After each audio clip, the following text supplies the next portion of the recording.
ಕಲಾವಿದರು ಬರೀ ಸಿನಿಮಾದಷ್ಟೇ ಸೀಮಿತ ಅನ್ನೋ ಥರ ಆಗ್ಬಿಟ್ಟಿದೆ. ಯಾಕಂದರೆ ಎಲ್ಲೋ ಒಂದು ಕಡೆ ಸಾಮಾಜಿಕವಾಗಿ ಮಾತಾಡಿದಾಗ ಇದೆಲ್ಲ ಬೇಗ ನಮ್ಮ ಹತ್ರ ಕಮೆಂಟ್ಗಳಾಗ್ತಾರೆ. ಸೊ ಕಲಾವಿದರು ಜಸ್ಟ್ ಸಿನಿಮಾ ಅಷ್ಟಕ್ಕೆ ಸೀಮಿತನ ಅದು ಆಚೆಗೆ ಇದೆಯಾ ಅಲ್ವಾ ಅನ್ನೋದು. ಯಾಕಂದ್ರೆ ಒಂದಷ್ಟು ಕಮೆಂಟ್ಸ್ಗಳನ್ನ ಹಾಕ್ತಾರೆ, ಗಾಲಿ ಅವ್ರಿಗೆ ಯಾಕೆ ಬೇಕು ಇದನ್ನ ಯಾಕೆ ಮಾತಾಡ್ತಾರೆ ಅನ್ನೋದು. ಅಲ್ಲ, ಎಲ್ಲರೂ ಮಾತಾಡಬೇಕಲ್ವಾ? ಐ ಥಿಂಕ್ ಈಗ ನೀವು ಮಾತಾಡ್ತೀರಲ್ಲ, ಅದು ನಿಮ್ಮ ಕೆಲಸ, ನೀವು ಮಾತಾಡ್ತೀರಾ. ನಮ್ಮ ಕೆಲಸ ನಾವು ಮಾಡ್ತೀವಿ. ಈಗ ಕೂತ್ಕೊಂಡು ಇಡೀ ನಮ್ಮ ಫ್ರೆಂಡ್ ಸರ್ಕಲ್ಲೆಲ್ಲ ಕೂತ್ರೆ ಅಲ್ಲಿ ಸಾಫ್ಟ್ವೇರ್ ಇಂಜಿನಿಯರ್ಸ್ ಇರ್ತಾರೆ, ಅಲ್ಲಿ ಎಲ್ಲರೂ ಇರ್ತಾರೆ, ಮೀಡಿಯಾದವ್ರು ಇರ್ತಾರೆ, ಸಿನಿಮಾದವ್ರು ಇರ್ತಾರೆ. ಎಲ್ಲರೂ ಎಲ್ಲದನ್ನು ಡಿಸ್ಕಸ್ ಮಾಡ್ತಾರಲ್ವ. ನಾನು ಹೇಳ್ತಿರೋದು, ನೀವು ಇಂಟರ್ನ್ಯಾಷನಲ್ ಪಾಲಿಟಿಕ್ಸಿಂದ ಹಿಡಿದು ದೇಶದ ಪಾಲಿಟಿಕ್ಸಿಂದ ಹಿಡಿದು ಪ್ರತಿಯೊಂದನ್ನು ಡಿಸ್ಕಸ್ ಮಾಡ್ತಾರೆ, ಎಲ್ಲದನ್ನು ಚರ್ಚೆ ಮಾಡ್ತಾರೆ. ಆ್ಯಂಡ್ ಅದನ್ನೆಲ್ಲ ಇದೇ ಸರಿ ಇದೇ ತಪ್ಪು ಅಂತ ಕನ್ಕ್ಲೂಷನಿಗೆ ಬರೋಷ್ಟು ಅಥವಾ ಹೀಗೆ ಸ್ಟ್ರೇಟಾಗಿ ಹೇಳೋಷ್ಟು ಬುದ್ಧಿವಂತ ಅಂತೂ ನಾನು ಅಲ್ಲ. ನಮಗೇನಂದ್ರೆ ಎಲ್ಲರೂ ಚೆನ್ನಾಗಿರೋಣ ಅಂತ ಅನಿಸುತ್ತೆ ಕೆಲವೊಂದು ಕಡೆ, ಅದನ್ನು ಹೇಳಬೇಕು ಅನಿಸುತ್ತೆ, ಹೇಳ್ತೀನಿ. ಕೊನೆಗೆ ಅದನ್ನು ಇವತ್ತೊಂದು ವರ್ಷದಿಂದ ಏನೂ ಬೇಡಪ್ಪ, ನನ್ನ ಸಿನಿಮಾ ಅಷ್ಟೇ ಮಾತಾಡಬೇಕು, ನನ್ನ ಕೆಲಸ ಮಾತಾಡಬೇಕು ಅಂತ ಒಂದು ವರ್ಷದಿಂದ ನನ್ನ ಪಾಡಿಗೆ ನಾನಿದ್ದೆ. ನಾನು ಎಲ್ಲಾದರೂ ಏನಾದ್ರು ಮಾತಾಡ್ತಾ ಇದ್ನ? ಇಲ್ಲ, ನನ್ನ ಹತ್ರ ಮಾತಾಡೋಕ್ಕೆ ಏನೂ ಇಲ್ಲ. ನಂದು ಏನೋ ಸಿನಿಮಾಗಳು ರಿಲೀಸ್ ಆಗ್ತಾಯಿದ್ರೆ ಸಿನಿಮಾ ಬಗ್ಗೆ ಮಾತಾಡ್ಬೋದು, ಪ್ರೊಡಕ್ಷನ್ದು ಏನೋ ನಡೀತಾ ಇದ್ದರೆ ಅದ್ರ ಬಗ್ಗೆ ಮಾತಾಡ್ಬೋದು.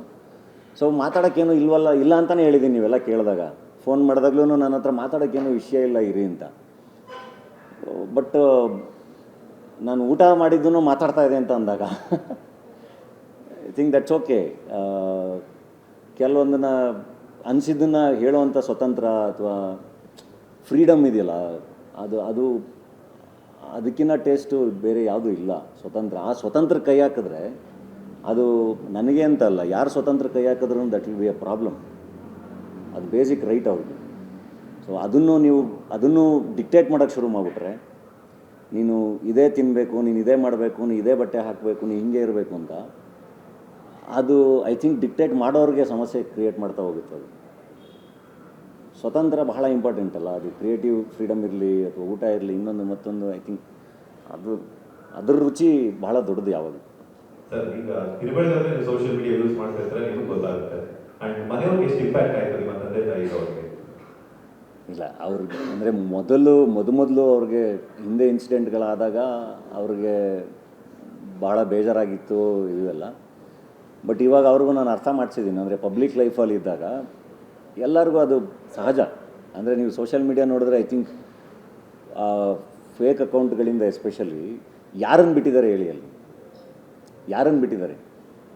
ಯಾರನ್ನೂ ಬಿಟ್ಟಿಲ್ಲ. ಒಂದು ಥರದ ಸ್ಯಾಡಿಸಮ್. ಅಂದರೆ ಫೇಕ್ ಅಕೌಂಟ್ಗಳು ಇಟ್ಕೊಂಡು ನೀವು ತುಂಬ ದೊಡ್ಡವರಿಂದ ಹಿಡಿದು ಲೆಜೆಂಡ್ಸಿಂದ ಹಿಡಿದು ಯಾರನ್ನೂ ಬಿಡ್ತಾಯಿಲ್ಲ. ಅಲ್ಲಿ ಯಾರು ಹೆಂಗೆ ಬೇಕಾದರೂ ಏನು ಬೇಕಾದರೂ ಹಾಕ್ಬೋದಲ್ಲ. ಮೊದಲೆಲ್ಲ ಆದರೆ ಕೂತ್ಕೊಂಡು ಬರೆದು ಯೋಚನೆ ಮಾಡಿ ಒಂದು 100 ಸರಿ ತಿದ್ದಿ ಅದಾದಮೇಲೆ ಅದನ್ನು ಪೋಸ್ಟ್ ಮಾಡ್ತಾಯಿದ್ವಿ. ಇವಾಗ ಹಂಗೆ ಇಲ್ವಲ್ಲ, ಇಮಿಡಿಯೇಟ್ ಪೋಸ್ಟ್ ಮಾಡ್ಬೋದಲ್ಲ. ಹಿಂಗೆ ಬರೋದು ಹಿಂಗೆ ಪೋಸ್ಟ್, ಅವ್ರಿಗೆ ಅದು ಸರಿನೋ ತಪ್ಪು ಅಂತ ಯೋಚನೆ ಮಾಡೋಷ್ಟರಲ್ಲಿ ಪೋಸ್ಟ್ ಮಾಡಿಬಿಟ್ಟಿರ್ತಾರೆ. ಇನ್ನು ಫೇಕ್ ಅಕೌಂಟ್ಗಳು ತೆಗೆದ್ರೆ ಆ್ಯಕ್ಚುಲಿ ಅರ್ಧ ಪ್ರಾಬ್ಲಮ್ಗಳು ಸಾಲ್ವ್ ಆಗುತ್ತೆ. ಬಟ್ ಫೇಕ್ ಅಕೌಂಟ್ಗಳನ್ನ ಹೆಂಗೆ ತೆಗಿಯೋದು ಯಾರಿಗೂ ಡೋಂಟ್. ಕಲಾವಿದರಿಂದ ಆಗಲ್ಲ. I think the most question should be leaders. ನಮ್ಮನ್ನು ಆಳ್ತಿರೋರನ್ನ ಜಾಸ್ತಿ ಕ್ವಶನ್ ಮಾಡಬೇಕಲ್ಲ ನಾವು. ಅವ್ರನ್ನ ಕ್ವಶನ್ನೇ ಮಾಡ್ತಾಯಿಲ್ಲ. ಐ ಥಿಂಕ್ ನಾವು ಡಿವೈಡ್ ಆಗಿಬಿಟ್ಟಿದ್ದೀವಿ. ಅಂದರೆ ಹೆಂಗೆ ಅಂದರೆ ಇವರು ನಾನು ಇವ್ರ ಕಡೆ, ನಾವು ಇವ್ರ ಕಡೆ ಅಂತ. The most question should be leaders. ನಾವು ಜನ ಅವ್ರನ್ನ ಪ್ರಶ್ನೆ ಮಾಡೋದು ನಿಲ್ಲಿಸ್ಬಿಟ್ಟಿದ್ದೀವಿ. ಪಕ್ಷಾತೀತವಾಗಿ ಸಾವಿರಾರು ಕೋಟಿ ಲಕ್ಷಾಂತರ ಕೋಟಿ ಮಾಡ್ಕೊಂಡು ಅವರೆಲ್ಲ ಆರಾಮಾಗಿದ್ದಾರೆ. ನಾವು ಕ್ವಶನ್ ಮಾಡೋದು ನಿಲ್ಲಿಸಿದ್ದೀವಲ್ವ. ನಾನು ಬಿರಿಯಾನಿ ತಿಂದಿದ್ದಕ್ಕಿಂತ ಅವರು ಎಷ್ಟೆಷ್ಟು ತಿಂತಾ ಇದ್ದಾರೆ ಅನ್ನೋದು ಕ್ವಶನ್ ಮಾಡಬೇಕಲ್ವ ಜನ. ನಮ್ಗೇನು ಬೇಕು, ನಮ್ಗೇನು ಆಗ್ತಾಯಿದೆ, ಏನು ಆಗ್ತಾಯಿಲ್ಲ, ನಾವು ಓಟಾಗಿ ಕಳಿಸಿದ್ದೀವಿ. ಪಕ್ಷಾತೀತವಾಗಿ ಅವ್ರನ್ನ ಕ್ವಶನ್ ಮಾಡಬೇಕು. ಲೀಡರ್ಸ್ ಜನಕ್ಕೆ ಎದುರ್ಕೋಬೇಕಲ್ವ. ನಾವು ಅಲ್ಲಿ ಸೋಷಿಯಲ್ ಮೀಡಿಯಾದಲ್ಲಿ ಕೂತ್ಕೊಂಡು ಎಲ್ಲರೂ ನಾವೇ ಸಪೋರ್ಟ್ ಮಾಡ್ಕೊಳ್ಳೋಕೆ ಶುರು ಮಾಡಿಬಿಟ್ರೆ ಹಿಂಗೆ ಕ್ರೈಮ್ ಮಾಡಿದವರಿಂದ ಅದು ನೋಡಿ.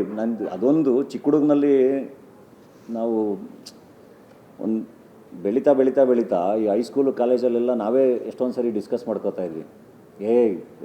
ಅಂದರೆ ಸ್ಕೂಲಲ್ಲಂತೂ ನಮಗೇನು ಅದ್ರ ಬಗ್ಗೆ ಎಲ್ಲ ಗೊತ್ತಾ, ಭಾಳ ಇನ್ನೋಸೆಂಟ್ ಅಲ್ವ ಮಕ್ಕಳೆಲ್ಲ. ಈ ಕಾಸ್ಟ್ ಮೋಸ್ಟ್ಲಿ ನಾವೆಲ್ಲ ಬೆಳೆದಿರೋ ಟೈಮ್ಗೆ ಇರೋದೇ ಇಲ್ಲ, ಆ ವಿಷಯಗಳೇ ಬರೋಲ್ಲ ಡಿಸ್ಕಷನ್ಗೆ. ಎಲ್ಲ ಫ್ರೆಂಡ್ಸ್ ಅಲ್ವ ನಾವೆಲ್ಲ, ಅದು ಬೇರೆ ಥರ ಆಗ್ಬಿಟ್ಟಿರುತ್ತೆ ನಮ್ಮದು ಸೊಸೈಟಿ ಅಂತೆಲ್ಲ. ನಂಗೆ ಇವಾಗ ಈ ಡಿಸ್ಕಷನ್ಗಳೆಲ್ಲ ನೋಡ್ತಾ ಇದ್ರೆ ಅದು ಎಲ್ಲಿ ಹೋಗಿದೆ.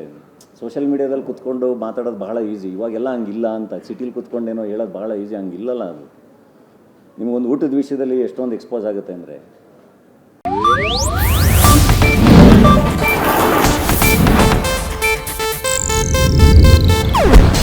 ಏಷ್ಯಾನೆಟ್ ನ್ಯೂಸ್ ನೆಟ್ವರ್ಕ್ ಪ್ರಸ್ತುತಿ.